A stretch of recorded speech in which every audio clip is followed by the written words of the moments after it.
নমস্কাৰ, মই ৰীতামণি আছামিজ ব্লগৰ উন্নতি ভিডিঅ'লৈ আপোনালোক সকলোকে আদৰণি জনাইছোঁ। আজি আমাৰ সগৰ ধান বানি আছে খুৰীহঁতে, আমাৰ যিহেতুকে ভতিজাজনৰ বিয়া, গতিকে সকলোৰে নিয়ম আছে অসমীয়া সমাজত, বিশেষকৈ আমাৰ গাঁৱলীয়া সমাজত সগৰ ধান বানে বিয়াৰ আগত, আৰু সেই ধান চাউলখিনি কইনা ঘৰত জোৰোণৰ দিনা দি সদায়, আৰু বিয়াৰ পৰা ৰাতিপুৱা আঙুঠি লুকাই পায়স বনাই দিয়ে।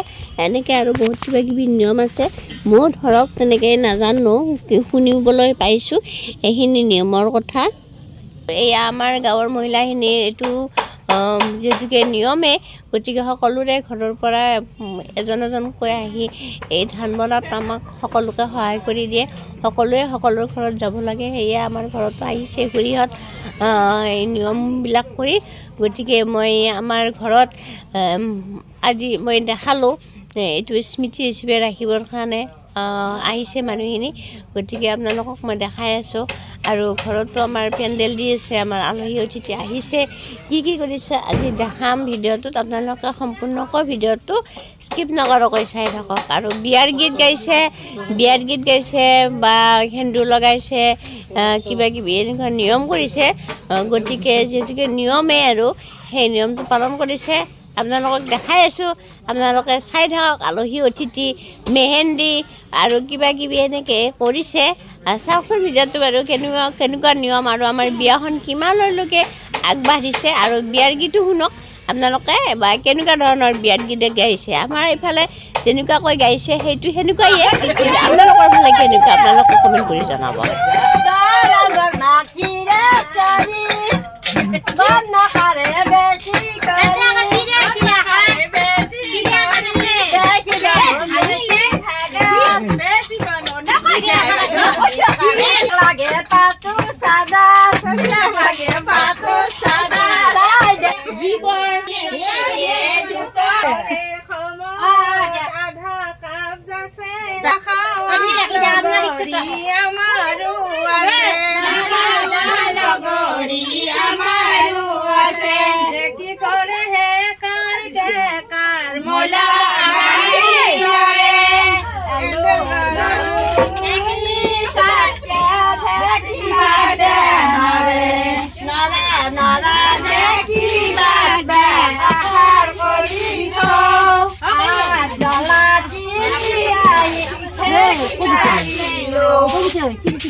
আমাৰ সগৰ ধান বনা শেষ। এতিয়া খুৰীহঁতে অলপ ৰেষ্ট লৈছে, আৰু চাহ পানী খোৱাৰ ব্যৱস্থা কৰা হৈছিল আমাৰ, আৰু চাহ পানীও মানে খাব দিয়া হ'ল তেখেতসকলক। আৰু এতিয়া আমাৰ এই ঘৰৰ ভিতৰত মেহেন্দিৰ পৰ্ব চলি আছে। এয়া মেহেন্দি, চাওক কিমান মেহেন্দি লগাই আছে। এইফালে শুই আছে মানুহ, মেহেন্দি লগাই ৰেষ্ট লৈছে। আৰু এইফালে দেখাই আছোঁ ৰ'বক, বহুত মেহেন্দি লগাই আছে। বিয়া গাত লাগিছেতো। এয়া মাইনাজনীক চাওক, একদম খুব ষ্টাইলিছ ছোৱালী এইজনী। মেহেন্দি সেয়া চাওক এজনী মেহেন্দি লগোৱা ছোৱালী আমাৰ মানে লাগিবই মেহেন্দি আৰু এই দুজনী বায়েক ভনীয়েক এই দুজনী মানে কি কথা পাতি আছে গমেই নাপায় কথা পাতি পাতি মেহেন্দি লগাই আছে বাপৰে এইফালে পেণ্ডেল দিয়া ল'ৰাকেইজনে ভাত পানী খাই একদম পেট গধুৰ হৈছে এইফালে শুই পৰিছে পেণ্ডেলৰ কাপোৰৰ ওপৰত চাহ কিমান ধুনীয়াকৈ শুই আছে আৰু আমাৰ পেণ্ডেল চাই লওক পেণ্ডেলটো দেখাওঁ এবাৰ আমি আহিছোঁ মামাহঁতৰ তাত আমি দুজনী আৰু আপোনালোকক পেণ্ডেল দেখাই এয়া আমাৰ বিয়া দাদাৰ ইয়াতে পেণ্ডেল দিছে ইয়াতে পেণ্ডেল দি আছে বাৰু হোৱা নাই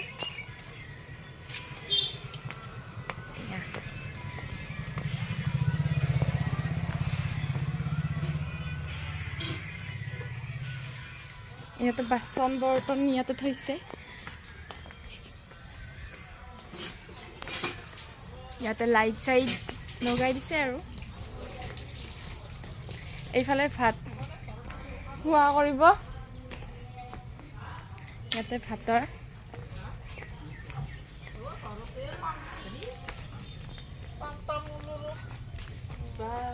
ইয়াতে চৌকা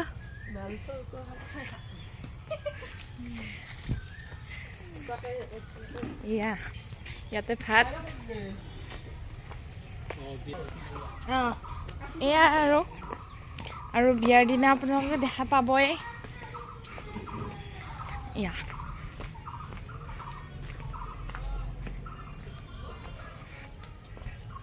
এয়া জেঠিমা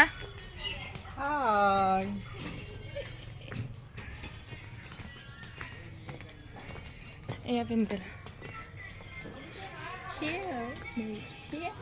সেয়াই আৰু ইয়াতে আমি যাম ভিতৰত কিমান মানুহ আছে দেখাই দিম এইটো আৰু এইবিলাক মানুহ বগা হোৱাৰ উপায়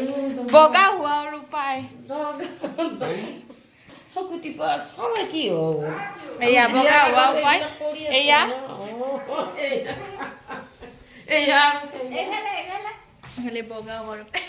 বগা হোৱা উপায়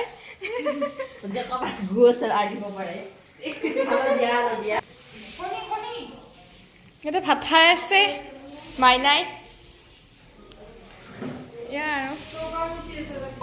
ইয়াতে তৰকাৰী বনাইছে বহুত মানুহ দেখি দালি সেয়া আৰু সেইদিনাখনে আছিল শিৱৰাত্ৰি কাৰণ যিহেতুকে ভাল দিনতে আমাৰ এই সগৰ ধান বনা হয় বা যিকোনো পৰ্ব কৰা হয় গতিকে আৰু শনিবাৰ আছিল সেইদিনাখন গতিকে কাম বন কৰি আজৰি হৈ মন্দিৰত গ'লোঁ মোৰ ভাগিনীজনীৰ লগত সেয়া আগদিনাখন 6টা বজাৰ পৰা পিছদিনাখন 5টা বজালৈকে যিহেতুকে শিৱৰাত্ৰি আছে গতিকে ননৰা ভগৱতলৈ মই মোৰ ভাগিনীজনীৰ লগত মন্দিৰত গৈ আছোঁ এইজনী মোৰ ভাগিনী হয় আৰু ময়ো গ'লোঁ এয়া মন্দিৰত সেৱা ল'বৰ কাৰণে যিহেতুকে মোৰ ব্ৰতৰ দিন আছিলে গতিকে মই সেইদিনাখন দেৰিকৈ হ'লেও মন্দিৰত উপস্থিত হ'লোঁ আৰু মন্দিৰৰ সকলো পৰ্ব শেষ কৰিছে ইতিমধ্যে কৰ্মচাৰীবিলাকে সকলো কাম বন একদম চাফ চিকুণ কৰি একদম ৰেডি কৰি উলিয়াইছে আৰু মই যিহেতুকে মই দেৰিকৈ গৈছিলোঁ গতিকে মই তাত চাতি ধূপ এনেকৈ দি দিলোঁ আৰু মন্দিৰত সেৱা ভাগ ল'লোঁ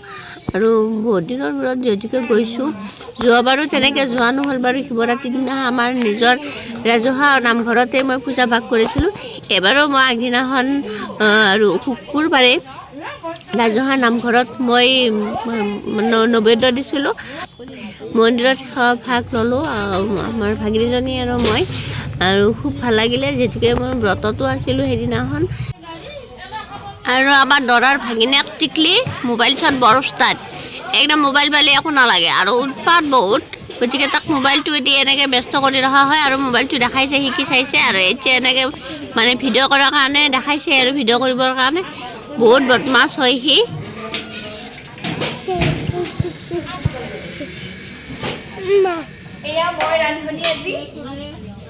আৰু ইহঁতে ভাত বনাইছে চাকি ফালে কথা পাতি পাতি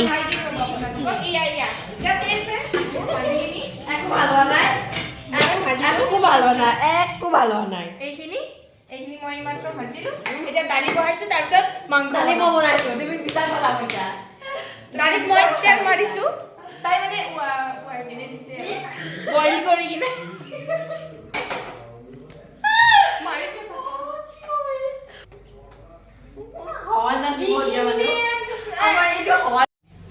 ইয়াতে সকলো ঢালাই দিছে আমি শুই পৰিলোঁ সকলোৱে ভাত পানী খাই যিহেতুকে ৰাতিপুৱা উঠিব লাগিব গতিকে একেলগে সকলোৱে শুলোঁ মাটিতে গতিকে ভিডিঅ'টো আপোনালোক দেখালোঁ কেনেকুৱা লাগে জনাব ভাল পালে লাইক শ্বেয়াৰ কমেণ্ট আৰু ছাবস্ক্ৰাইব কৰিবলৈ নাপাহৰিব আজিলৈ আহিছোঁ বাই বাই